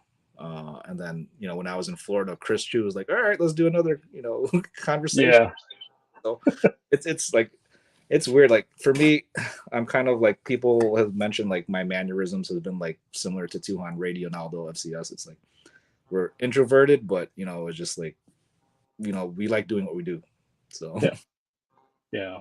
200 Ray has been an uncredited like influence for me, like looking at like FMA as something available on YouTube. I mean, going back to the video that Paulo did like way back in the day, it was one of the first things that I got to see what FMA could be in the largest scope of exposure to the community, because we have yet to have an FMA hero as a star in a movie. We have yet to see an FMA story done specifically on the level of any of the Shaw Brothers level movies or TV shows, but having the body of content that's available online with like YouTube and the stuff you guys have been doing and others, I mean, that's a good place to start. And it's actually one of the things that we have beyond other martial arts, above other martial arts, is we have that body of content that's constantly evolving as methodologies and the technology evolves, and we get to see the documentation all the way through. And that's really unique and interesting about us as a community. And it's really exciting because which leads to my questions of what do you think is the future when it comes to FMA in the scope of things? I mean, it's tough because there's a changing of the guard because the old school guys, they're like in their 60s, 70s. And I've seen this within all FMA groups, that usually when the founder passes away, there's a splinter. Um, Yep. and I hate to say it, it's coming. I mean, we have a lot of the big names. They're in their 80s, 70s, and time is limited. And I have a Yep. feeling once they pass on, it's going to happen again. History is going to repeat itself. So unless they find a way to coexist and Hmm. build forward, um, it's just going to be, oh, I heard about this FMA system, uh, Hmm. that came from, for example, I've seen schools that teach FMA, and then when I see their system, I'm like, that's modern Arnis, or that's Hmm. or it's Bikini Tertia, but they're not giving credit to where they learned it from. So there's Yep. always rebranding, um, and I think that's going to continue to happen. But luckily, with the internet and information, and what we've been doing is documentation, people will Hmm. see based on the movements that you do that they know where you're coming from or where your instructor or lineage is from. Yep. Um, because you could only rebrand so many times to the point where it's like, I've seen that already. You're not doing anything. Yeah, the body only moves certain ways, so many ways, and then when it comes to like the combinations of preferences and stylistic flavor, so to speak, there is a wide variety of that, but I mean if it's got a distinct flavor to it, you can definitely tell what it is and where it came from. Yeah. And like that, having the videography helps prove that point because having some of the obscurity of say like some of the Chinese martial arts, there are so many Chinese martial arts things that have been rebranded and given a culturally specific name, but it's like, well, is it really or is it not? And and because they don't have the documentation, because they just didn't have it, it's left up to the interpretation and critical thinking skills of the person viewing it. Because like the thing that I run into with, and I'm constantly asking, is it FMA? Because like my way to FMA was one, it was appropriated by my adopted grandfather, and then I was introduced to FMA formally later as a teenager, having trained in different things, and then having connection made by a proper FMA instructor with lineage and history, and he put names to movements. And but I really wonder how much of the stuff that I was doing before gets overlapped and overridden by the stuff that I would try to put name and association to. So, and I propose that question to the wider variety of people of is it FMA if it's just fighting with a knife? Because the knife isn't unique to Philippines. So, Yeah. And another person I interviewed, Jessie Santiago, he's a PTK instructor, and I asked him that question.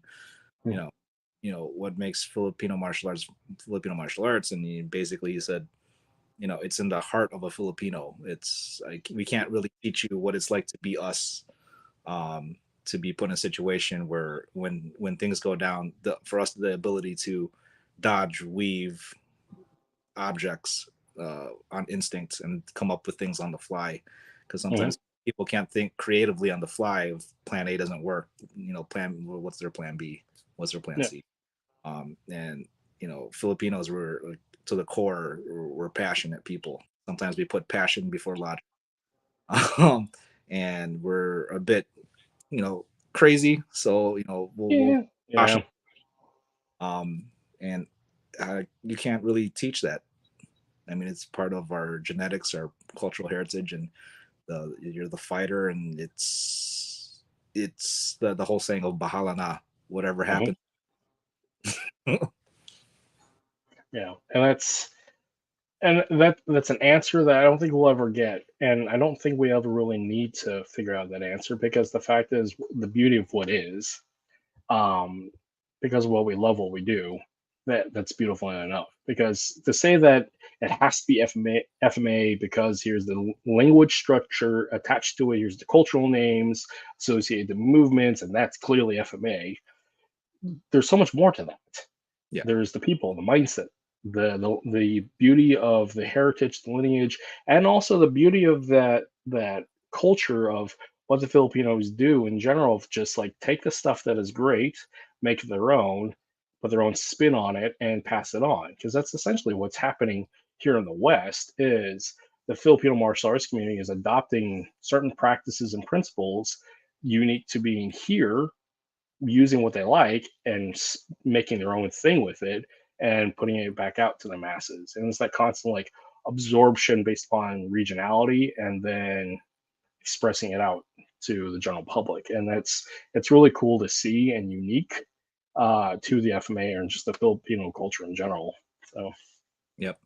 I mean, it has to adapt to survive. Whether you take from the belting programs from the Japanese, Korean, the way they do their belting process for people to feel like they've learned something or they've graduated. Some FMA instructors are against that. Some are against the certification, but how else can you go along? The Japanese figured it out with the Western crowd when bringing their art to the West. They're like, oh, these are how the Americans, these are how the Westerners learn. I guess we have to make it more formalized and have some type of belting structure for them to feel like they've earned something, where it was like back in Asia, it's like either you got it or you don't got it. So it's like either you know what you were doing or you didn't know what you were doing. Because even the Chinese, like same thing, the Chinese martial arts, they didn't have a sash system, but because once it became more popular in the West, they're like, okay, I think the Japanese had something going on with this whole belting thing. So when it becomes a business, it becomes like, how far can you go? I mean, where's your integrity lie? I'm like, all right, it's more like an after-school program. You get to learn some. I guess I'm babysitting your kids, and they get a belt for it or whatever. Yep. There's that approach, which is what's interesting. So, like in the process of codifying things, codifying for curriculum helps build legacy and lineage, but it also helps for it to have accountability for those participating and also for governmental agencies who are going to adopt it for official means. So what it does is helps like give professional prominence is by that approach, because the idea of going back to the backyard and saying, oh yeah, we're just learning how to fight in the backyard, how do we approach that from a professional standpoint and saying, hey, I just learned how to fight like the way I learned how to fight. How do I pass that on? Because that's where I see like some of the conflict, and I've ran into this conflict, is that, well, you're just learning how to fight, but there's no name attached to it. There's no credentialing. Versus like, oh, we're going to a school. There's a whole bunch of credentialing, but the fighting is okay.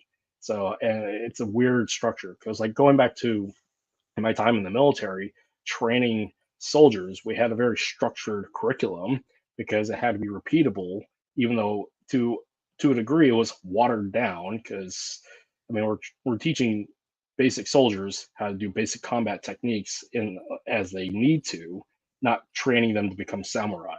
We're going to spend their entire life honing every aspect of it. So like trying to find that balance in between is, I mean, it depends upon the instructor and depends upon the means of like the organization, but how far down the line does the commercialized codified structure no longer look like the source? And it's such a weird like situation that we run into. And again, going back to the video work helps prove the process. Yeah. So. And it's the old ways of the instructors. Like I've been told this, where a lot of them didn't have an education background, so they couldn't articulate certain things. So it was old, if you ask them a question, they would just respond, then you do this.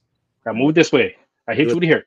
Do this, then do that, is this and that. And it's them reacting based on what you do at that moment, because you could do the same movement, but they might react a certain way because you were off, an inch of how you moved the previous time. So they're just good at reacting.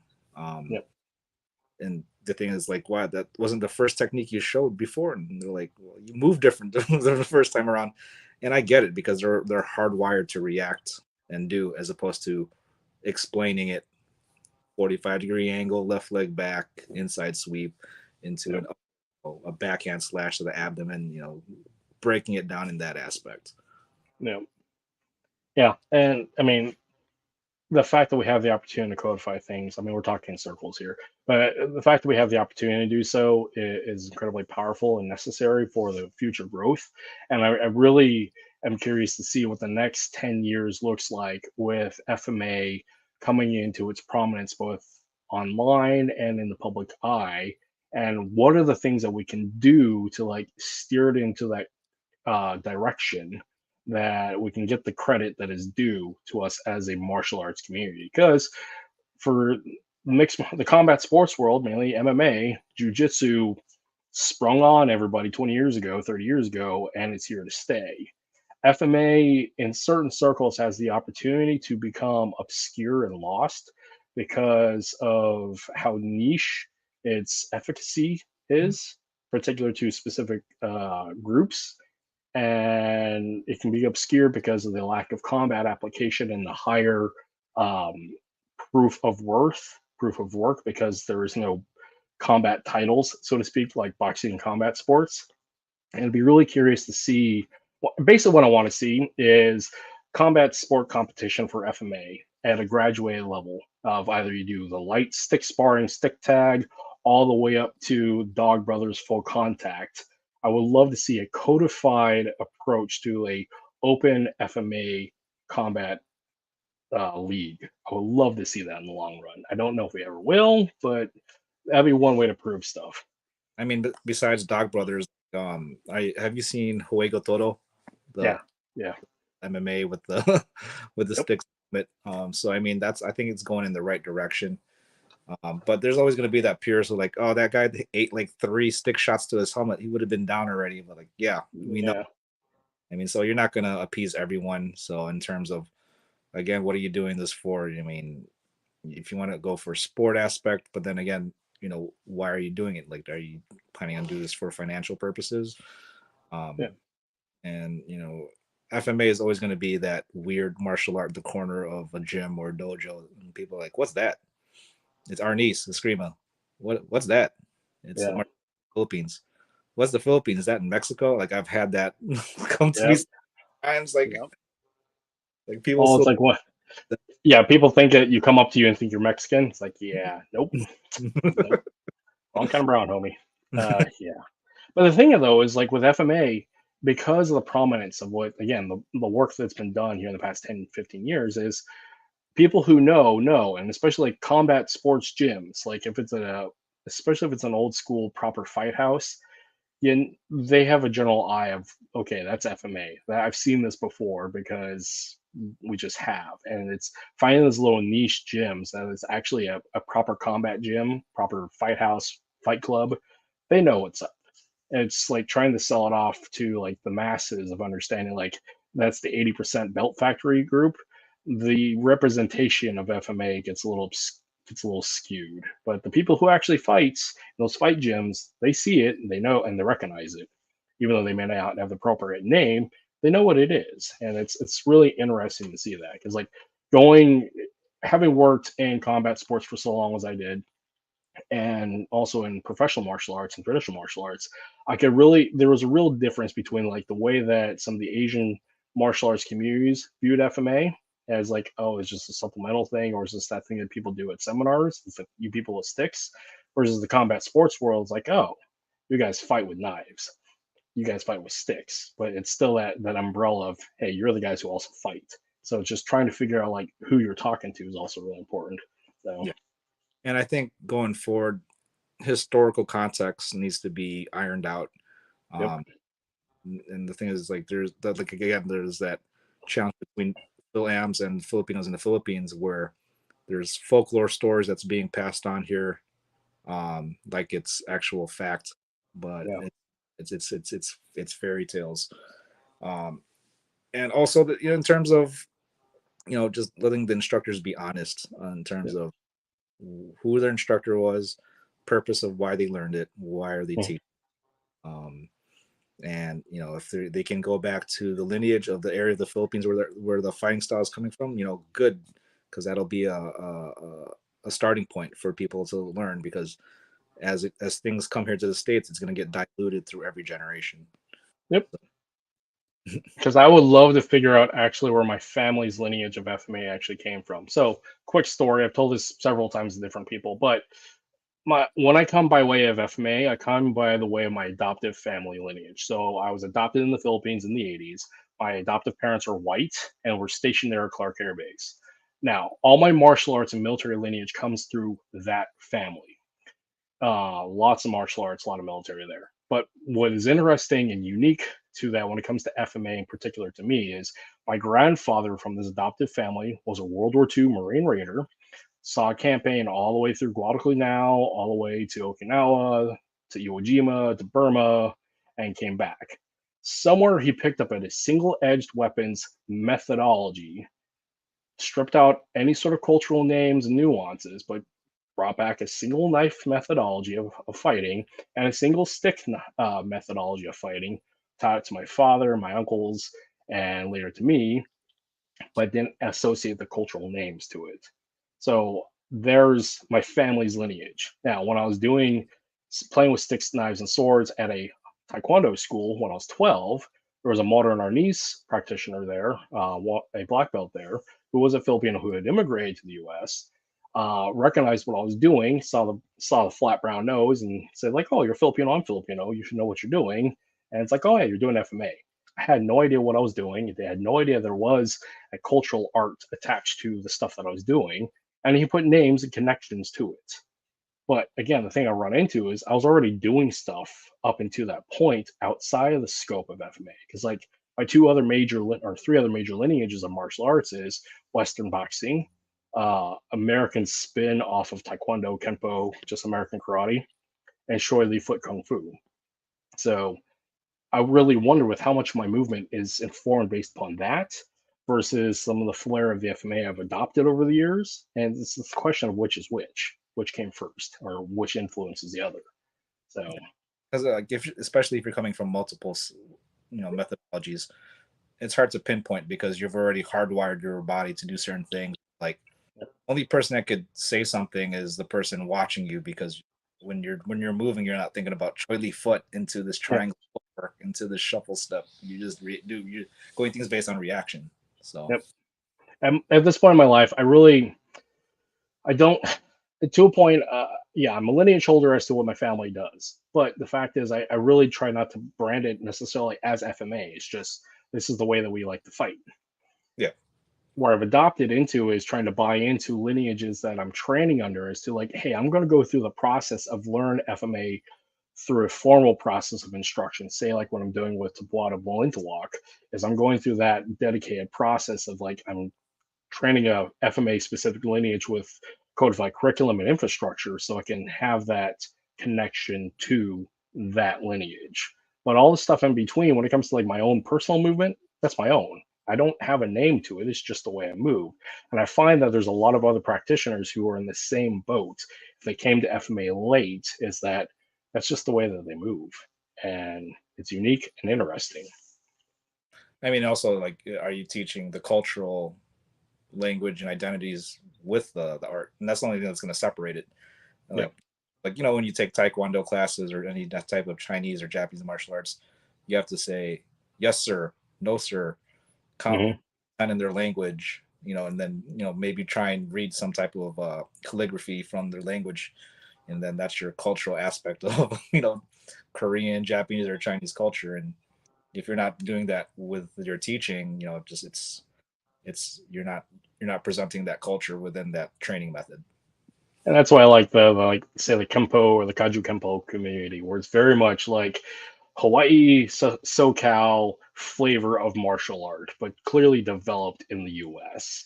But even the cultural names, I mean, it's such a blend of things. So it's like the approach that I've taken with it. So it's And interesting. thing, like, in order for things to move forward, either they especially within the Philippines, is it going to be in Tagalog or Bisaya or Cebuano? Like, they need to figure out what terms they're going to use, because it seems like none of them are budging in terms of terminologies based on their dialects. Change that N just slightly from Panantukan to Panuntukan. Yeah, that right there, talking about from like language and education, that stuff drives me nuts. Because like this idea of that understanding that there is going to be cultural differences because of language regionality, people don't make that critical thing, but that's an issue with education. Yeah, we've been at this for like almost 2 hours on the night of Wow. your birthday. I could be rambling on furtherly in FMA nerdism, but I'm going to save that for another day. But I do appreciate you spending the evening with me on your birthday. And do you have anything that you want to part with or put out there for the community? Yeah, I mean, after 21, it doesn't matter anymore. So, I mean, thank you for everyone that's been supporting the channel. Mabuhay, all the people in the Philippines that's been supporting us. Muchas gracias por all my amigos in Latin America. Muito obrigado for my amigos in Brazil. And merci beaucoup for my friends in France. Nice. Awesome. Well, I look forward to seeing all the new content that you have coming out to the pipeline, as I know the rest of the community is. Again, thank you for what you do and what your business partner does with FMA Pulse and what you've done for the community at large. Because without you guys, I mean, fair to say that there would not be such a breadth of documentation that there is now. So I applaud you and have the utmost respect for what you guys have done and continue to do, and my gratitude for it. And my gratitude for again spending the evening with me. Not a problem. Too bad we can't have a shot of whiskey right now. Yeah, I have coffee somewhere around here. But I'm gonna drop you down, do our outro, and yeah, just stick around and hang out in the lobby, and I'll say goodnight to everybody. Sounds All good. right, 1 sec. All right, guys. Well, that was 2 hours of FMA Nerd Talk. There really wasn't any specific coherent structure, as is never, but that is just the way I do things on this podcast. But that's just, I'm getting better at it. But I want to say thank you for everybody for hanging out with us for 2 hours and listening to us nerd out, because that's just what we do. Things coming up. I will be on here on Saturday doing a thing with the Fight House Talks podcast with our wonderful Krav Maga instructor. So that look out for that flyer. As for other stuff, I'm going down to West Coast Balintawak here in a couple of weeks. So if you want to see my sarcastic brownness with the rubber chicken, I'll be there. And also I'm going down to Water and Steel for the first time. Same situation. Want to come at me with a rubber chicken? That's where I'll be. So in the meantime, thanks everybody. Happy training, and see you guys later. Thanks.